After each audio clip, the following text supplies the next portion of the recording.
Hello दोस्तों, help coaching centre में आप सभी का स्वागत है। आप लोग कैसे हैं? उम्मीद करते हैं आप लोग अच्छे होंगे, स्वस्थ होंगे, मस्त होंगे और अच्छे से सीटेट की तैयारी कर रहे होंगे। जैसा कि आप सबके समक्ष दोस्तों हम सीटेट का क्वेश्चन लेकर उपस्थित हुए और टेट का भी क्वेश्चन लेकर उपस्थित हुए हैं। तो दोस्तों एक चीज़ और बता देते हैं, शिक्षक भर्ती का यह एकमात्र प्लेटफॉर्म है जिसमें सिलेक्शन ही एक जिद्द है। तो दोस्तों आपके समक्ष क्वेश्चन दिख रहा है, तो क्वेश्चन को पढ़ते हैं। पहला क्वेश्चन क्या है? तो पहला क्वेश्चन है, किसी भी नई भाषा को सीखने के लिए कहाँ से प्रारंभ किया जाता है? दोस्तों क्वेश्चन में कह रहा है किसी भी भाषा को सीखने के लिए कहाँ से प्रारंभ किया जाता है।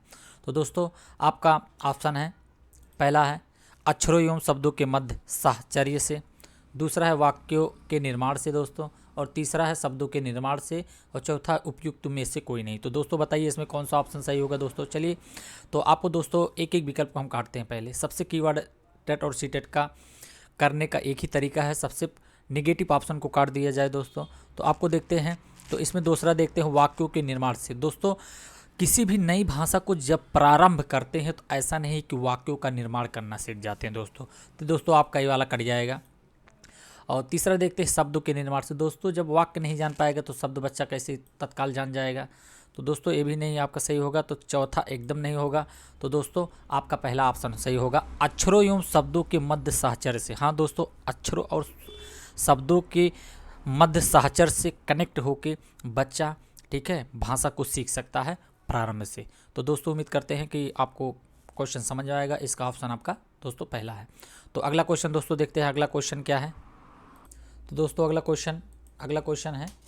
क्वेश्चन है अभिप्रेरणा का प्रत्याशा सिद्धांत किसके द्वारा दिया गया है दोस्तों। चार ऑप्शन आप सबके समक्ष है। तो पहला ऑप्शन है आपका विक्टर ब्रूमन ने, दूसरा है मास्लो ने, तीसरा है हर्जबर्ग ने, और चौथा जो है स्किनर ने। दोस्तों बताइए इसमें कौन सा ऑप्शन सही होगा। चलिए दोस्तों बताइए इसमें कौन सा ऑप्शन सही होगा। तो उम्मीद करते हैं कि आपको क्वेश्चन समझ में आ रहा होगा। अगर समझ में आ रहा होगा तो प्लीज़ लाइक और सब्सक्राइब और कमेंट करिएगा दोस्तों। चलिए हम बताते हैं, इसमें आपका दोस्तों ऑप्शन पहला सही होगा, विक्टर ब्रूमन ने अभिप्रेरणा मतलब आंतरिक प्रेरणा। तो आंतरिक प्रेरणा के बारे में कुछ हम फैक्ट जान लेते हैं दोस्तों। आंतरिक प्रेरणा से संबंधित यह संबंध 1964 के विक्टर ब्रूनर ने प्रत्याशित किया था। ठीक है दोस्तों, तो आपका पहला ऑप्शन सही होगा। तो चलिए चलते हैं दोस्तों, देखते हैं अगला क्वेश्चन क्या है।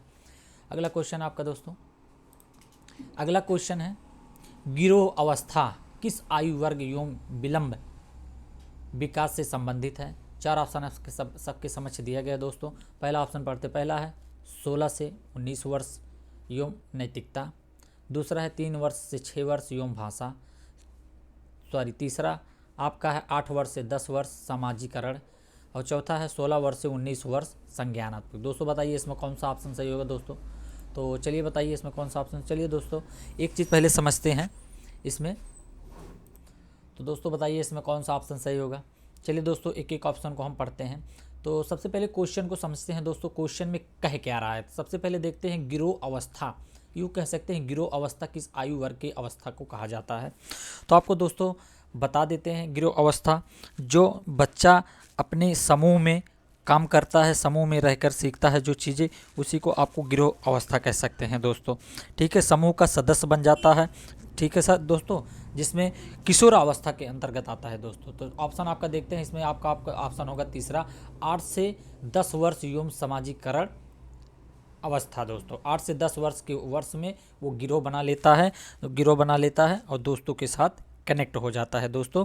तो आपका तीसरा आंसर सही होगा। तो अगला क्वेश्चन दोस्तों देखते हैं, अगला क्वेश्चन कौन सा है। अगला क्वेश्चन दोस्तों, अगला क्वेश्चन है पियाजे के अनुसार संज्ञानात्मक विकास की तृतीय अवस्था निम्न में से कौन सा। हाँ दोस्तों, तो जैसा कि हम बता देते हैं दोस्तों, जीन पियाजे ने 4 अवस्थाएं दी हैं, जिसमें से पूछा गया तृतीय अवस्था कौन सा है। तो ऑप्शन आप सबके समक्ष दोस्तों है, आप सबके समक्ष ऑप्शन औपचारिक संक्रियात्मक अवस्था, दूसरा पूर्व संक्रियात्मक अवस्था, और तीसरा है मूर्त संक्रियात्मक अवस्था, और चौथा है संवेगात्मक गमक अवस्था। दोस्तों बताइए इसमें कौन सा ऑप्शन आपका सही होगा। तो जैसा कि दोस्तों 4 अवस्थाएं जीन पियाजे ने दिया है, तो दोस्तों बताइए इसमें कौन सा ऑप्शन सही होगा। तो चलिए दोस्तों हम बताते हैं इसमें कौन सा ऑप्शन होगा। सबसे पहले दोस्तों देखते हैं इसमें पहला जो दिया गया औपचारिक संक्रियात्मक अवस्था। दोस्तों ये चौथा अवस्था होता है तो चौथा अवस्था होता है, ये आपका तृतीय अवस्था नहीं होता दोस्तों। आपका दूसरा देख लेते हैं। दूसरा जो होता है दोस्तों, ये दूसरा अवस्था होता है। तो दूसरा अवस्था आपका, ये भी गलत है, 7 से 11 वर्ष, ये दूसरा अवस्था है दोस्तों। और तीसरा अवस्था आपका मूर्त संक्रियात्मक अवस्था, आपका तीसरा ऑप्शन यही होगा दोस्तों, मूर्त संक्रियात्मक अवस्था। ठीक है, जो 7 से 11 वर्ष होता है दोस्तों, 7 से 11 वर्ष माना जाता है। और आपका संवेगात्मक गामक अवस्था ये पहला अवस्था होता है, जो 0 से 2 वर्ष माना जाता है दोस्तों। तो उम्मीद करते हैं आपको समझ में आया होगा दोस्तों। मूर्त संक्रियात्मक अवस्था, जिसमें बच्चा मूर्त तरीके से सोच सकता है, तीसरा अवस्था जीन पियाजे का कहलाता है दोस्तों। तो उम्मीद करते हैं कि दोस्तों आपको समझ में आया होगा, तीसरा आपका विकल्प सही होगा। तो अगला क्वेश्चन हम देखते हैं दोस्तों। अगला क्वेश्चन क्या है? तो अगला क्वेश्चन है, अगला है, निम्न में से कौन सा थार्नडाइक के अधिगम के प्राथमिक नियमों में शामिल नहीं है?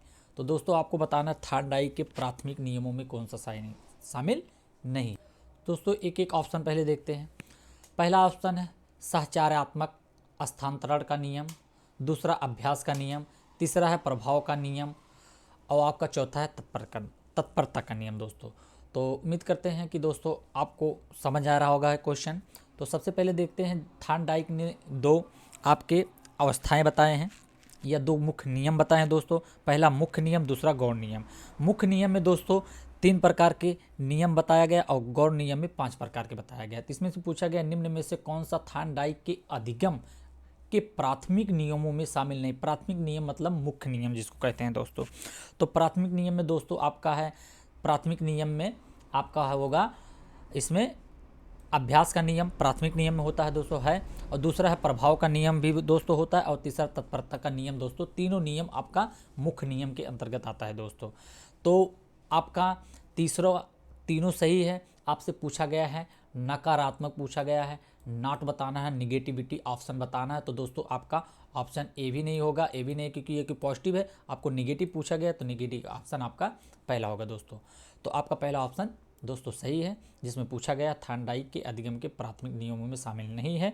3 बता दिए हैं, और जो गौण नियम होते हैं उसमें 5 नियम होते हैं दोस्तों। तो अगला क्वेश्चन देखते हैं दोस्तों। अगला क्वेश्चन क्या है? अगला क्वेश्चन आपका है, अगला क्वेश्चन है 6वां, जो लास्ट क्वेश्चन है दोस्तों, और बहुत ही इंपॉर्टेंट क्वेश्चन है, जो टेट और सीटेट में एक बार नहीं 1000 बार पूछा गया है दोस्तों।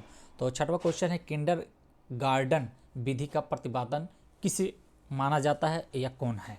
तो 4 ऑप्शन आप सबके समझ। पहला ऑप्शन है दोस्तों क्रुक, जिसको कुक बोलते हैं, और तीसरा है फ्रॉबेल, और चौथा है मॉन्टेसरी, और तीसरा मॉन्टेसरी हो गया, और चौथा है डाल्टन। तो दोस्तों बताइए इसमें कौन सा ऑप्शन आपका सही होगा?